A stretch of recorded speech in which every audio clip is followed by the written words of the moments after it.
Let me start by giving you a brief look at the week ahead. Wow, that's wait until I answer like the third question. I don't know tell what I get. The president will spend the weekend in Washington, and there are no scheduled public events. On Monday morning, the president will deliver a speech to the National Academy of Sciences annual meeting in Washington. That'll be at 9 a.m. In the afternoon, we talked a little bit about this yesterday. Science, technology, education, and economic growth. I knew that was a harder concept for you all to understand, but I wanted to do that slowly. In the probably did well in science. Yeah, exactly. Political science at best.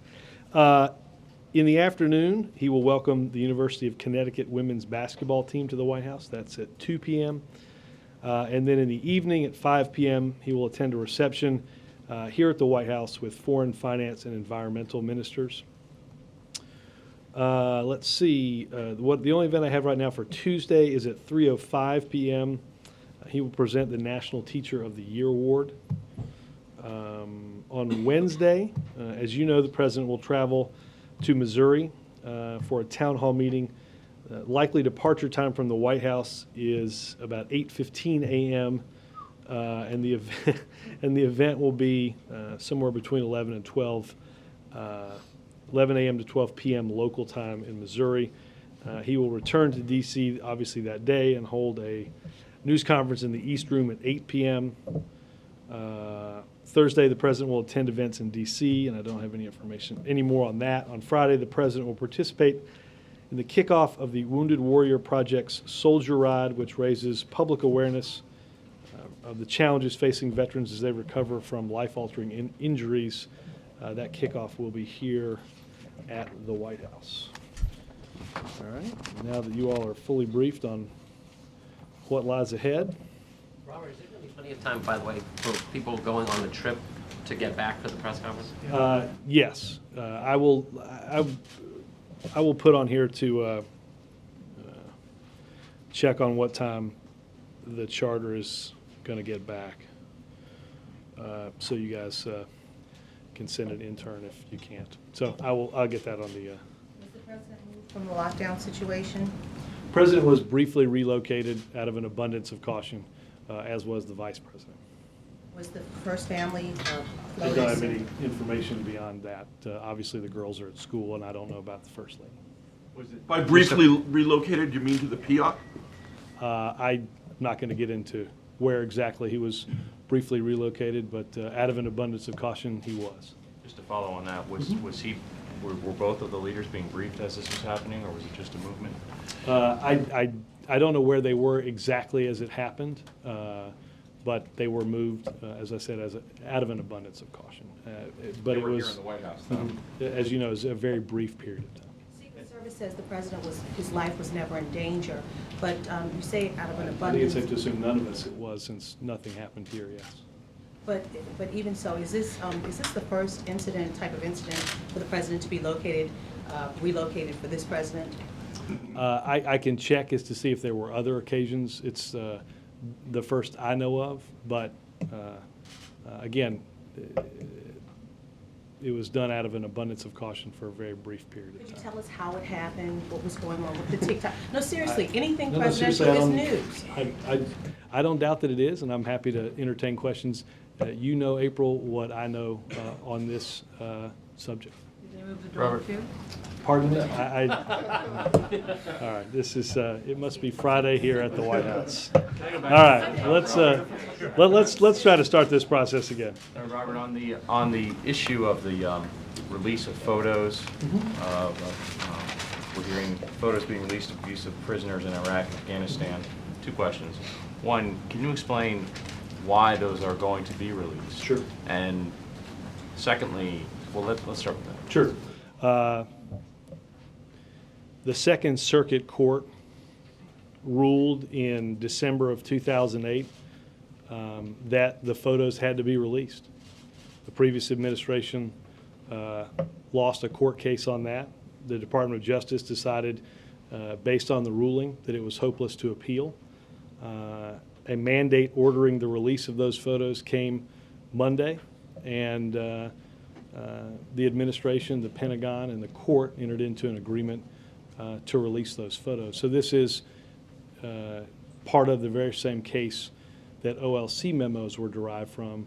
This was a court case based on information that was compelled to be released. So did this administration think that it was out of legal options, it had no more recourse, or did it decide it was time to release those? I'll double check. Specifically on the second part of that, I know that the Department of Justice determined specifically based on the ruling that they were not likely to be successful. And more big picture, just one last one. When these are released, are you concerned at all that that's going to be another version of the debate we've had here for the last week of a lot of looking back to the Bush administration at that time? Again, this was largely compelled by a court decision, Ben. This is there are going to be actions that many actions that are out of our control, but I think the president believes that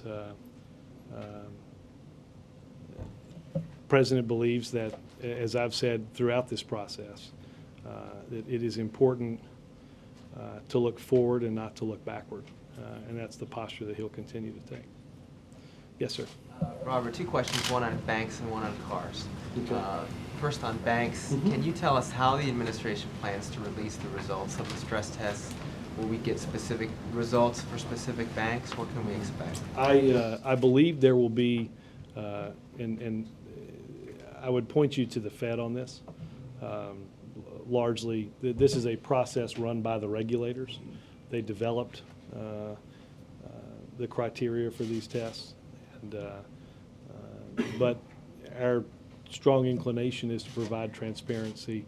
I think you'll see some banks release on their own some of the results, and we'll release what we deem applicable to release. Do you think that'll include specific results for specific banks? Or That's my understanding, yes. And then on cars, just what can you give us in terms of an update on Chrysler? More specifically, is the administration preparing Chrysler for bankruptcy to clean up its balance sheet so that it can pave the way for an alliance with Chrysler, with Fiat, and not to Yeah. liquidate it? Can you give us any Well, thoughts? look, let's understand that we're 6 days away from the president's 30-day deadline. Yeah. Well, and we're obviously an important part of the negotiations, and I don't want to negotiate from this podium, and I don't think any of the stakeholders would want me to do that either. And I've said this repeatedly, that this administration is and will continue to plan for all contingencies, right? So what you read in the paper doesn't necessarily mean that that's a fait accompli. The president, his task force on autos, and all of the stakeholders are working around the clock to try to get a deal that protects jobs at Chrysler. That's what I'm sure they'll continue to work on throughout the weekend, and we want all the stakeholders that are involved in this process to come to the table and understand that the best way to get this deal done is for everybody to understand they're going to have to give something. How will we get the news on that from the White House? I assume there will be some sort of announcement, either of a deal or what have you, sometime later next week. Yes, sir. You keep suggesting that the release of these documents and photographs is because your hand is being forced. You could appeal this to the Supreme Court if you wanted to. Yes, So I guess let me make sure that I'm careful. This is part of a legal process. The Justice Department, as I said to Ben, decided that much as they did, and I think, as you heard, I was asked about Secretary Gates' comments yesterday, and I think it's important to understand what part of what Secretary Gates said, which was most of this stuff's going to come out eventually. I don't mean to imply that the only avenue is this, but I do think it is important for people to understand that there is ongoing litigation that in many ways is the property lines for this issue. I understand that, but you're acting as if you guys aren't actors in this. You are releasing information when you could be fighting it. No, I'm not minimizing our role in this. I'm Jake, trying to give you and others just the appropriate amount of background for all that is entailed in the litigation and these decisions to. Would the president support releasing this information even if his hands weren't forced? Yeah, and I told Ben I'd check on that. All right, well, let me ask you a question. Did the president tell Democratic leaders this week when he met with them, when he talked to them, that he didn't want there to be any sort of hearing or commission, that he thought that would be a distraction? I was not in the meeting with Democratic leaders. I will reiterate what the president has said throughout the week, and that is, and as I said a second ago, that this should be a moment of reflection but not retribution. And I said this yesterday, that the president, through a series of meetings, discussed the idea of setting up a commission and decided that much of what we've seen play out over the past few days would dominate any type of commission, and decided that wasn't something that he would propose or call for. So is he worried with the release of the OLC documents, the release of the photographs, and all the attention this is getting, not just among us, but on Capitol Hill? Is he worried that he has perhaps inadvertently, or perhaps forced by courts, created a path where there will be a look back and retribution, No. and his political agenda could be jeopardized? I don't think the president's worried about that. I think the president took swift action to change our image in the world. The most important thing that the president's done in relating to this topic in the last 95 days is to ensure that the techniques that were described in those OLC memos are no longer the policy of this government. I think that tends to get glossed over a bit in all of this back and forth. But no, the president's not concerned that this is going to distract from a larger agenda. I think the American people are focused on moving forward. The president has answered this question on commissions for months now, and his notion of looking forward and not backward has not changed. Dan? As the president marks 100 days in office, I'm wondering, did he put together a list of goals that he wanted to accomplish in the first 100 days? And if he has that list, as he's checking off that list, how does he rate it? Has he hit the target? Has he gone beyond that target? Has he fallen short? Well, look, I think you've heard him throughout the process of his brief tenure in office talk about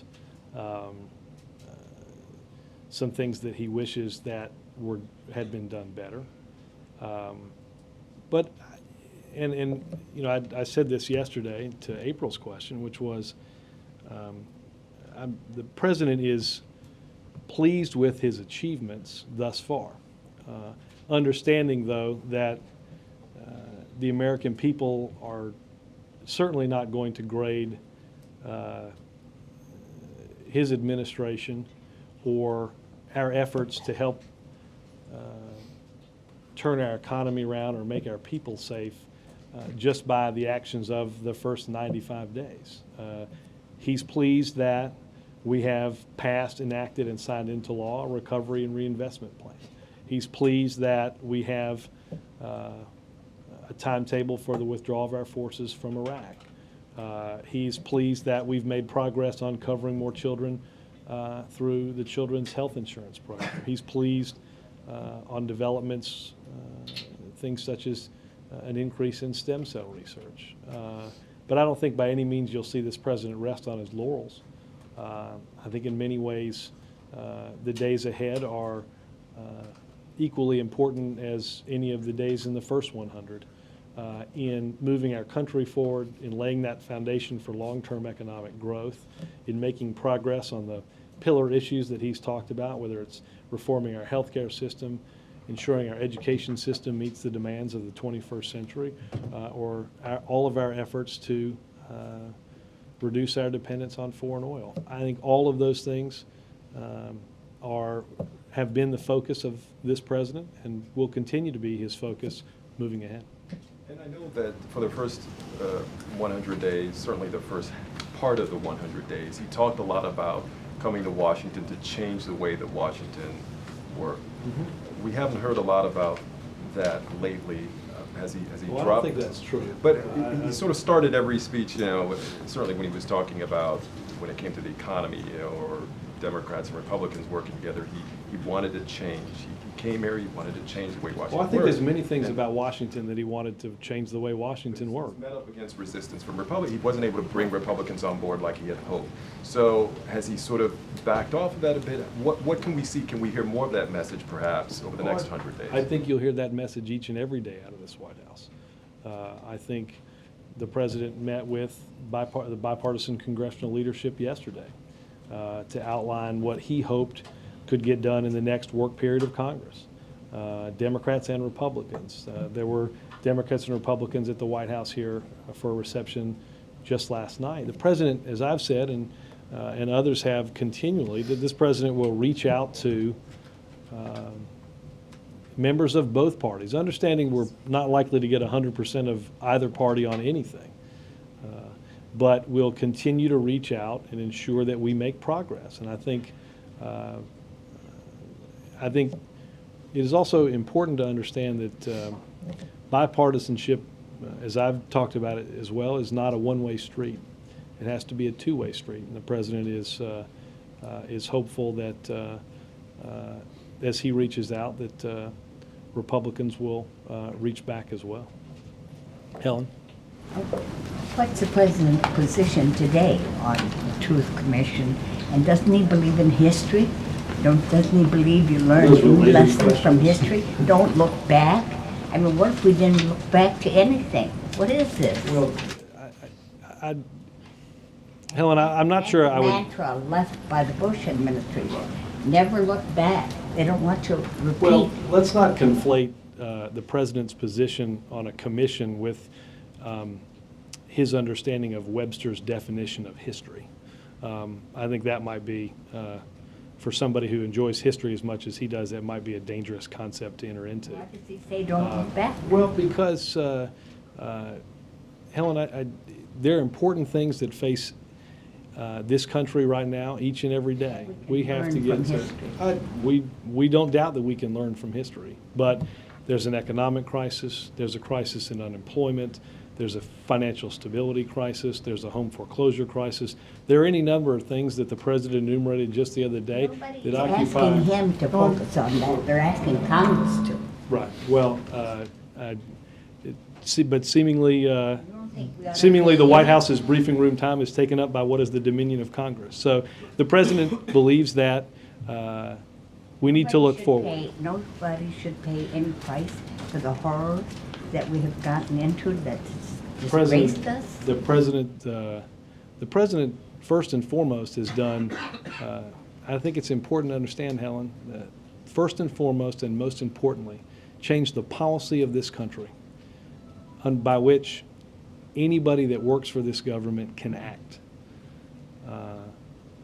History, I think, will be left up to historians, and we'll leave that up to them. But I think it's important to understand that the most important step that was taken in all of this debate was to end once and for all the use of enhanced interrogation techniques by any member of this government. How do we know? The last president said we do not torture.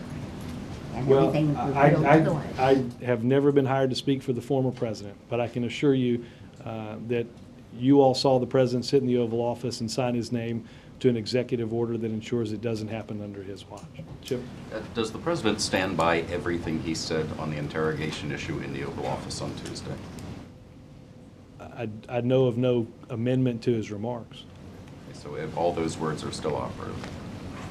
Like I said, I've not been apprised of a redefinition of what he said. I don't know if there's something specific you want me to relitigate. No, I just or want to look make sure that backward we on. can still quote those words and say that that is the president's position.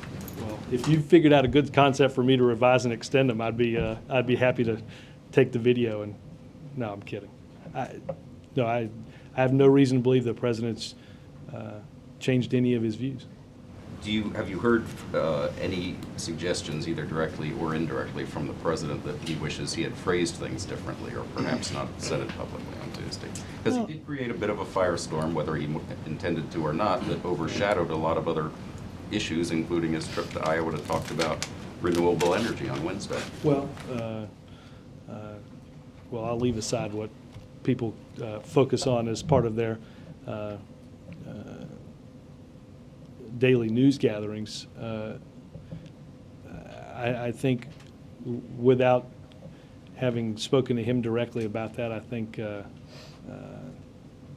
the argument that we're involved in was likely to happen at some point, whether it was last Tuesday, or a week from Tuesday. So I'm not entirely sure that he spent a ton of time thinking about that. On the Attorney General's investigation, is there anything you can tell us about conversations that he's had with the Attorney General? Is the Attorney General completely on his own on this? Is there any White House guidance? I don't know of being any given to- conversations that have been had between the President and the Attorney General since Tuesday or on this matter. As far as you know, there's no guidance, influence, suggestions, anything coming from the White House to the Attorney General on how to conduct this I think, as the investigation? President said, I'll stick by the words that he said in the Oval Office, and that is that nobody's against the law, and that if people knowingly broke the law, that that'll be a determination that's made by legal officials. Yeah, I think one last question. I think the conventional wisdom now is that this whole issue is probably just going to simmer for a while Dianne Feinstein's committee looks into it, and so for a number of months, there's probably, is that your view or the White House's view? Well, I think that, I think the Intelligence Committee is an appropriate place for a lot of this stuff to be looked into. I think, obviously, you've got a group of people that have access to a lot of information and a lot of documents that has been working on this for quite some time and can render some viewpoints. And after that, a 9/11 style commission is still a possibility. The President will always take under advisement whatever Congress decides to do. Chuck? A couple things. Quick follow on the banking question. You said on the stress test, whatever is applicable for release. Define that. Well, I said that only because I don't know the exact documentation that the Fed will make available for all this. I know that there will be a number of things that will be contained in this. I don't have that list in front of me. Redacted out of fear of what, creating a run on banks or something? I don't know. or- Let me point you to the Fed as to how they are likely to release information. But there will be sort There of a will be- standard, they're going to set some parameters on what's allowed to be released. Well, I think that I think you will have plenty of information to pour over. But not a full release of the I test. think you'll have plenty of information to. Second question on the release of the photos. What do you make of the criticism coming from former intelligence officials now? And in some ways, it's almost related to what Secretary Gates said yesterday about fearful of retribution of U.S. military, but that now the release of these photos, that future intelligence officers are going to be feared, who's taking a picture, that it could limit their comfort level on interrogations in general. Look, I think the President has been crystal clear on this. I don't think he said that here at the White House, and he took a trip to the CIA to tell them in person.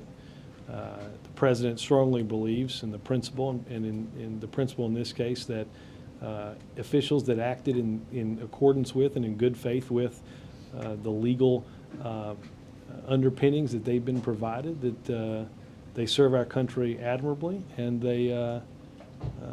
they should not and will not be prosecuted. I think that gives all the confidence in the world to the men and women that keep our country safe each and every day by providing their services to our intelligence Is agencies. this same blanket of immunity going to be given to folks that are maybe depicted in some photographs that might not be? I would have to get some guidance from the Pentagon.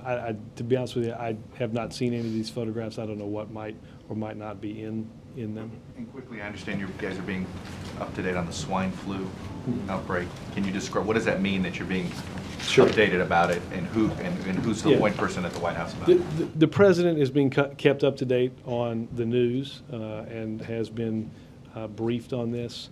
The Homeland Security Council is following this under the leadership of John Brennan. And obviously, the Centers for Disease Control and the State Department are working in conjunction with the Mexican government in terms of issues related to testing. Jonathan? There are reports coming out today that the administration has decided to accept up to 7 of the Uyghurs from Guantanamo and settle them in the United States. And Mitch McConnell has just released a statement on that, saying that that will not make the United States any safer. I'd like to get, first of all, what will you offer us on the status of the Uyghurs in Guantanamo? Well, here's what I will offer you. The Attorney General is leading an interagency Guantanamo Bay Detainee Review Task Force. I have no announcements to make today on any individual cases about those that are currently being held there, except to tell you that the President issued, as you know, an order to close the facility within 1 year, and that review is being undertaken now to determine how to bring about swift justice for those that are there. So is Mitch McConnell being accurate or inaccurate by saying that this decision has been made? I think if you look at I think the story that you're basing this off, either in the beginning of the second or the beginning of the third paragraph, denotes that the decision hasn't been made, and I have not seen what Senator McConnell has said. Can I ask you, is the president aware of the Uyghur vigil that's been going on for weeks out front, and has he ever commented on it? I have not heard him comment on it, no. Mark?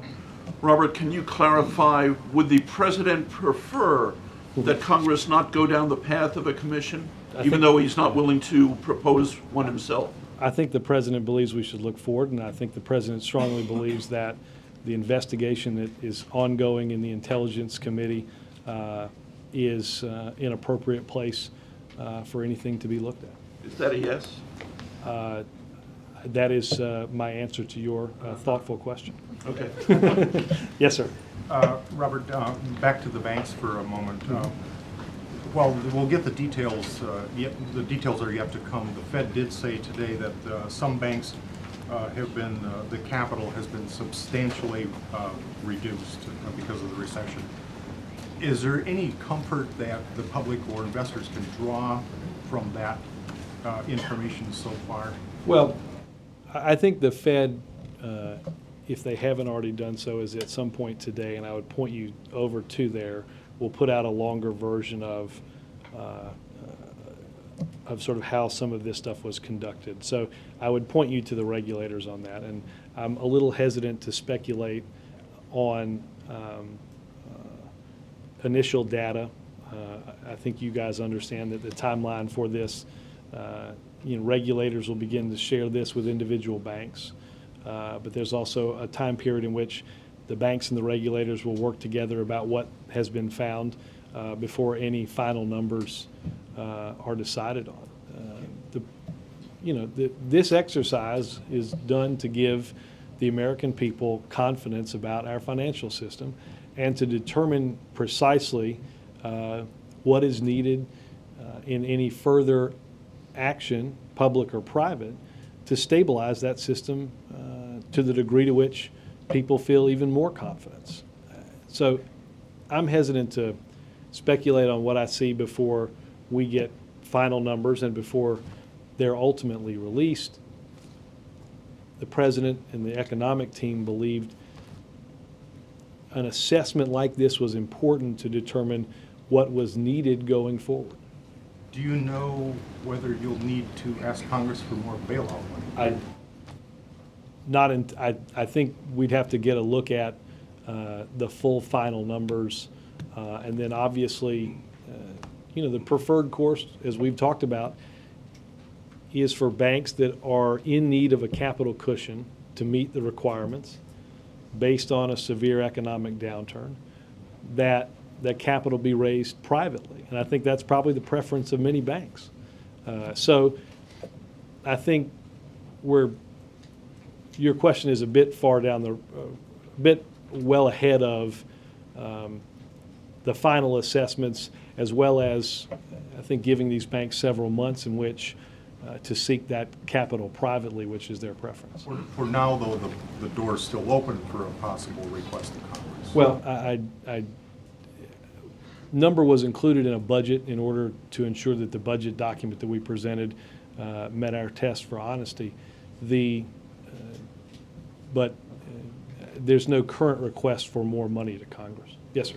Robert, on these detainee photos, where does the buck stop in terms of who made the call to stop the legal process? I can check on this. My understanding is Department of Justice felt that the case based on the determination made in December by the second court was unwinnable. Does the president have concern that when these photos are broadcast around the world about backlash against our troops in harm's way? Well, I think the president is concerned about how any photos or any actions by anyone affects either people that are keeping this country safe or our image around the world, and what it does to make it harder to pursue our national interest. I think that's why the president has acted the way he has to close Guantanamo Bay, to end the use of enhanced interrogation techniques, and to reach out and change our image around the world on his first 2 trips abroad. I think you'll see the president continue to do that, because that doesn't make us weaker, it makes us stronger in pursuing what's in our national interest. But Mike, I think you understand that the president, even in the determination that was made to release the OLC memos, there was a lot of back and forth in his mind over the course of several weeks about ensuring that this protected those that keep us safe, that it protected our national security. And the president came to the determination that the decision that he made was consistent with all of those criteria. There's been a decent amount of coverage about the exchange between the president and Leader Boehner yesterday, and the leader perhaps making the case for releasing the memos that Vice President Cheney has argued for. I'm wondering if you could take us inside the meeting a little bit, give us a little bit of flavor of what went on. I was not in the meeting yesterday, but let me give you just some basic background as I understand it. Vice President Cheney requested, I'll figure out whom he requested it to, 2 documents be classified. That request was made on March 31st, 2009. The classification will be determined by a number of people, including the Director of Central Intelligence and the National Security Advisor. And I'm advised that's a process that could take up to about 3 weeks' time. Lester? Thank you, Robert. On Wednesday, the AP reported from Havana, quote, Fidel Castro says President Obama misinterpreted his brother Raul's remarks regarding the United States and bristled at the suggestion that Cuba should free political prisoners or cut taxes on dollars people send to the island, end of quote. What is the president's reaction to this statement by Fidel, who is reportedly retired? And I have one follow-up. Okay. I haven't even answered. You've already got a follow-up. But look, the president took actions many days ago, I forget how many now, to pursue our national interests by lifting the embargo for Cuban Americans to travel back to Cuba and for Cuban Americans to send money to the island. Look, I guess it's a bit amusing that in order to keep what they have, the leadership in Cuba seems a little less sure of themselves based on some of the actions that the president took. You know, we've talked about this many times. I think I don't see what that leadership has to fear with the travel of people, Cuban Americans back to Cuba, or the sending of money, or the transmission of words and signals over our airwaves. And I think if the Cuban government is serious about reform, then they know the actions and the steps they should take.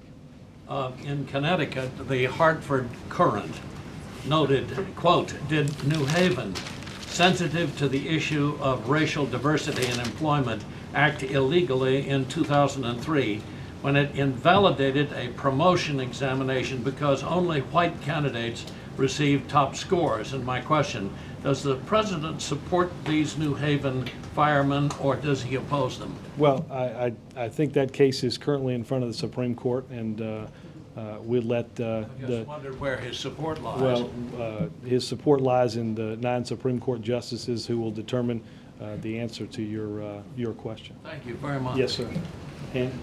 On swine flu, has the president been told of any risk to him or any of the people traveling with him when they went to Mexico City? None that I'm aware of. And is he concerned? That was kind of a roundabout way to ask if you're feeling a little off today and maybe want to know if I will at least for Chuck check on the answer to that question so as to And has he been told anything about the nature of this, what makes this swine flu so different? It apparently is much different characteristics and might be passed human to human. I don't know that some of that's been determined. I would point you to HHS and CDC for some of the testing level issues related to this. The president will continue to get updated on what's going on, as will Brennan and others in the government as the situation develops. Has he seen any of the photographs that are going to be released? Not that I'm aware of. Josh? Robert, I was wondering if you could clarify on the president's conversation with the Attorney General about who would get this announced immunity from being prosecuted. It seems like a very constrained conversation if the president and the Attorney General had the discussion and said, only these interrogators will get it if they followed directions and they had legal advice. And then the two of them didn't discuss the scope of it at all. In other words, they didn't discuss, should everyone in the government get it? Should a smaller group get it? It just seems like a weird conversation to leave out the issue of whether other officials. I wasn't there for any discussion, but it's a fairly time-honored legal principle that if you're given legal guidance as to what you can do and you follow that legal guidance, that you shouldn't be prosecuted. I think the president and the attorney general came to that conclusion as well. But I mean, it's a fairly time-honored principle that lawyers generally aren't prosecuted for giving legal advice also. I mean, there are a lot of principles that are... I started out the week saying it, I'll probably end it saying it, that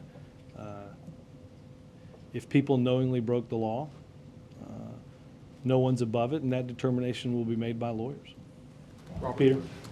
Why has there been so much ambiguity in explaining the administration's position on these interrogation memos? We had Rahm Emanuel essentially saying nobody was going to be prosecuted. Then we had... Peter, I think we plowed this ground on Tuesday, and here we are on a sunny Friday. Okay, but though I appreciate your characterization of our ambiguity. No, but I guess my question is, there does seem to be reasonable people can be, and I think you've heard it in this room, are sort of unclear on what the administration's position is. We had the president saying on Tuesday in the Oval Office that, laying out a pathway for Congress to look into this matter, and then telling members of Congress on Thursday. I try not to take it personally that I have to repeat these answers like 7 times, but I'm happy to do it in 8. But the reason you're repeating them perhaps is that there is some legitimate confusion as to what the administration's position is. There undoubtedly seems to be confusion. I'll let you render judgment on its legitimacy. I would simply point you to the remarks that the president made. You asked about the commission. I'd point you to the remarks paraphrased loosely as, "I'm not proposing." I understand how one could interpret that to mean any number of things, but I certainly, in a non-confused way, read it as he's not proposing. Yes, sir. What kind of response, if any, is the President receiving from U.S. allies who are standing shoulder to shoulder with America in fighting terrorism on this whole issue, Robert? Well, I haven't gotten any specific feedback on that. I know that I don't think you have to go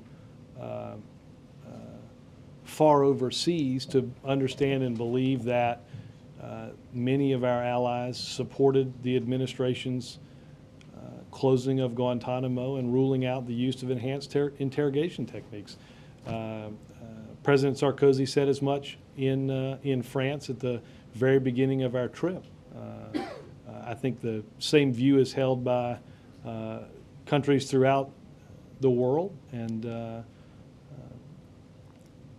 the President has taken steps in order to ensure that the United States is in a stronger and better position to pursue its national interests. And I think over the course of this administration, that's what's been done.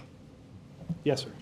For a number of days now, I've been asking people at the White House and people at the Council of Economic Advisors what the President is hearing in the morning meetings and if there's any good news. And no one has gotten back to me, which leads me to deduce that there is no good news. Am I wrong? And if so, what is he hearing that's positive? I give you credit. That's a pretty good way of asking that question. I'm in those morning meetings. We've gone through, I think you've seen some of the statistics released by the government over the course of this week. Some have been encouraging, some have not been. Some of the numbers underneath the broader top line numbers have been encouraging. While I'm going to mess the term up, while there were some durable goods numbers that on the face didn't look as positive, there are numbers underneath that do. There have been some mixed data on housing, some of which did provide some glimmer of hope. But again, there have been statistics like a slight increase from the week before in the number of jobless claims. So I think the President and the economic team have seen throughout the course of this week, and quite frankly every week that we've been here, there are some, as he said, glimmers of hope, but we still have a long way to go. I think it is entirely likely, in fact, not debatable, that we're going to see job loss for many, many months. Our hope is that the steepness at which our economy declined the latter part of last year and the beginning of this year has begun to change. The President has taken some actions to shore up the financial system and get our economy recovered and growing again. And we've made progress on ensuring that some of that money gets out the door quickly. But look, some days are more positive than others in terms of those numbers, and I assume we'll continue along that way for quite some time. The last thing I would say is I think that the American people understand that it's going to take a while to get the economy turned around, to get the economy growing again, to get people hired back again. That's why the President is working on laying that foundation for economic growth. The President talked today about, and there was a discussion in the economic meeting today about post-high school education, particularly the structure of college education, the cost of college education. That was the topic of today's discussion. And the President outlined what he's done thus far to make a college education more affordable for millions of Americans, but important steps that we need to do to take the middleman out of this process and provide direct lending in order to save nearly $100 billion over a 10-year period of time. Thanks, Robert. Thank you, guys. Thank you, Robert. When are we going to get this timeline about when he talked to the court decision about when. Let me go check. We'll get that today. I will try to get that today. Is he going to church this weekend? I